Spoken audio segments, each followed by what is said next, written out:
wiry, deceptive. He doesn't have a deceptive bone in his... Oh! But in fact, his head is deceptive. Welcome to TalkWord. Today, we're going to unpack a word that I think perfectly describes a feeling a lot of English learners have: deceptive. We'll get into its meaning, where it comes from, and of course, how you can actually use it in your day-to-day conversations. Okay, let's just be honest for a second. Have you ever looked at an English word and just thought, what is going on here? Why is the spelling so tricky? It almost feels like it's designed to trip you up, doesn't it? I mean, take this word for example, T-H-O-U-G-H. You practice it, you get comfortable with that O sound in though. Okay, simple enough, right?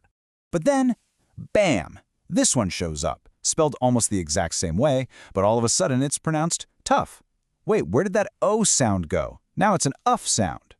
And just when you think you might be cracking the code, this one comes along, T-H-R-O-U-G-H. And now it's through, a totally different OO sound. It's enough to make your head spin, isn't it? And that's really the point here. The spelling can be so misleading. What you see is definitely not always what you say. It kind of feels like the language is playing a little trick on you. Well, guess what? There is a perfect word for that exact feeling. And that word is deceptive. You could say English spelling is often deceptive. It gives an appearance that is very different from the reality.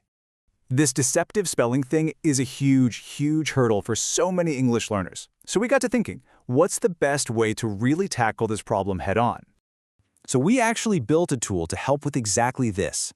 It's a new app we made called Listen and Learn, and it's designed specifically to help you connect what you see with what you actually say.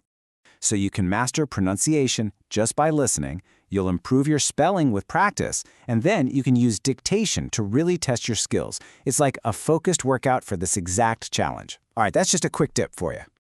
But deceptive isn't just about tricky spelling. Not at all. It has a much broader meaning. So let's dive into what this word really means. You know, the word deceptive actually comes from the verb deceive. Now, to deceive someone means you're intentionally trying to trick them. But here's the interesting part. Something that's deceptive isn't always intentional. It just gives a false impression, kind of like our spelling examples. So where else do we see this pop up in real life? Let's look at a super common example that will really make this all click for you. You've probably heard this phrase before. Appearances can be deceptive. It just means that you can't always judge something or someone by how they look on the outside. For instance, imagine a math problem on a test that looks super simple. That's the appearance. But then when you actually try to solve it, you realize it's incredibly complex. Its simple appearance? Well, it was deceptive. So now you get it. You know how English spelling can be deceptive, and you also know how the word applies to so much more in life. But hey, your learning journey definitely doesn't have to end here. If you're curious and you want to explore more words like deceptive, or really any other word you can think of, there's a really great way to do that. Our main app, TalkWord, is where you can actually create your own word explainers, just like this one, for literally any word you want to learn. So, I've got to ask you, what English word do you find deceptive? Or what word should we explain next? Let us know. And if you want to start creating your own word explainers, go check out the TalkWord app. Thanks for hanging out with me today. It's all a deceptive facade. It's deceptive.